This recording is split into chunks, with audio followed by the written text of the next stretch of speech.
ഇതിലെ നായകൻ ആനന്ദ് അച്ഛന്റെ മരണത്തെ തുടർന്ന് മുംബൈയിൽ നിന്നും സ്വന്തം ഗ്രാമത്തിലേക്ക് മരണാനന്തര ചടങ്ങുകൾക്ക് എത്തുന്നതും അവിടെ വെച്ച് പഴയ സുഹൃത്തിനെ വീണ്ടും കാണുന്നതും തുടർന്ന് നടക്കുന്ന സംഭവങ്ങളും ഒക്കെയാണ് സബർ ബോണ്ട എന്ന സിനിമ പറയുന്നത്. ഈ സബർ ബോണ്ട എന്ന മറാഠി വാക്കിനർത്ഥം തന്നെ കള്ളിമുൾ ചെടിയുടെ പഴം ഇല്ലേ, അതാണ്. ഒരു സിമ്പിൾ പ്ലോട്ട് കൊണ്ട് വലിയ കാര്യം സംസാരിക്കുന്ന ഒരു ചെറിയ പടമാണെന്ന് പറയാം. മലയാള സിനിമ പോലെ മറാഠിയും ബോൾഡ് ആയിട്ടുള്ള പ്രമേയങ്ങൾ ചലച്ചിത്രമാക്കുന്നതിൽ അല്ലെങ്കിൽ ഔട്ട് ഓഫ് ദ ബോക്സ് ചിന്തിക്കുന്നതിൽ പേര് കേട്ടവരാണ്. അത്തരത്തിലുള്ള ഒരു പടമാണിത്.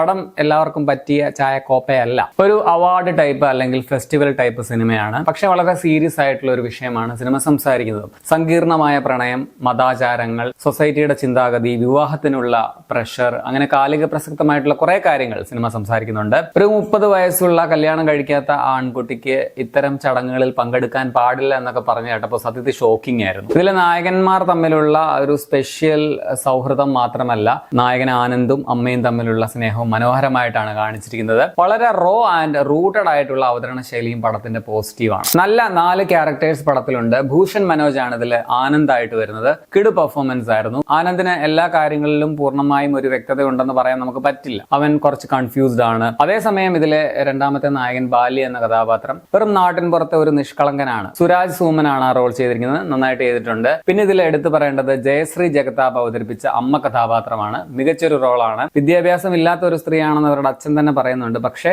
അവർക്ക് നല്ല വിവരമുണ്ട് എന്നുള്ളതാണ് സത്യം. വിദ്യാഭ്യാസമുള്ളവരെ കാട്ടിലും അവർക്ക് അവരുടെ മകനെ നന്നായിട്ട് മനസ്സിലാക്കാൻ പറ്റുന്നുണ്ട്. പടം നിങ്ങൾക്ക് നെറ്റ്ഫ്ലിക്സിലാണ് കാണാൻ പറ്റുന്നത്. 1 മണിക്കൂർ 52 മിനിറ്റ് ആണ് സിനിമയുടെ റൺ ടൈം. 18+ ആണ്. സിനിമയെ സീരിയസ് ആയിട്ട് കാണുന്നവർ തീർച്ചയായിട്ടും കണ്ടിരിക്കേണ്ട ഒരു സിനിമയാണ്. അല്ലാത്തവർക്കും ട്രൈ ചെയ്ത് നോക്കാം. ആദ്യം അല്പം മുള്ള് കൊണ്ടാലും അകത്ത് സ്വീറ്റ് ആയിട്ടുള്ള ഒരു ഐറ്റമാണ് സബർ ബോണ്ട.